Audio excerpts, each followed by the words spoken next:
Улсын хурлын 2025 оны 7 сарын 9-ны өдөр 85 дугаар тогтоол гэдэг дээр манай 126-тай парламент анхныхаа хуулийн хулгайг үлгэд авсан. Энэ 5 дахь хэсгийн 1-р дээр хориг тавьсан ерөнхийлөгчийн хориг тавьсанг бол үндслэлтэй энийг бид нар хүлээж авах ёстой.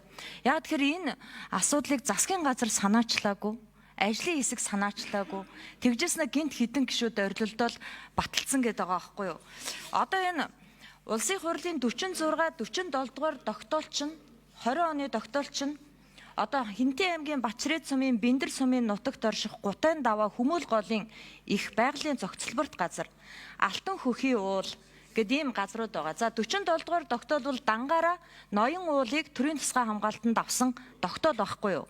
Тэгэхээр энэ дээр юу гэж тогтоол дээр гарсан бэ гэхээр засгийн энэ 46, 47 дугаар тогтоолд тусгай хамгаалалттай газрын хэмжээг багасгах асуудлыг засгийн газар яаралтай боловсруулан улсын хурлд оруулж ирэх чиглэл өгсөн байхгүй юу?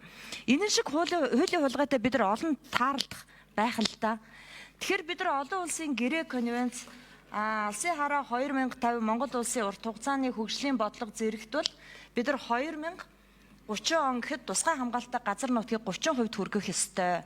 Монгол улсад мөнгө хэрэгтэй. Монгол улс үндэсний баялагын сангаа арвижуулах ёстой. Алтаа олборлох ёстой. Гэхдээ үндсэн хуулинд заасан түүх дурсгал өв соёлоо хөндөж болохгүй, ногоон байгалаа хөндөж болохгүй, дэлхийн нийт өнөөдөр байгалаа хамгаалах, байгалийн тэнцвэр алдагдж байгаа, экосистем алдагдж байгаа бүхний эсрэг явж байгаа. Тэгэхээр алт 3 хөтөлбөрийн энэ далбаан дор хин энийг зохион байгуулалтаа хийсэн бэ гэдгийг одоо бүр тодруулж олж олон түмэнд зарламар санагдаад байгаа байхгүй юу. Тэгэхээр улсын хурал байнгын хороо эрхэм гишүүд Монгол улсын ерөнхийлөгч тавьсан хоригийг хүлээж авах ёстой. Энэ дээрээ санал нэгдэж өгөөч гэж хүсэж байна.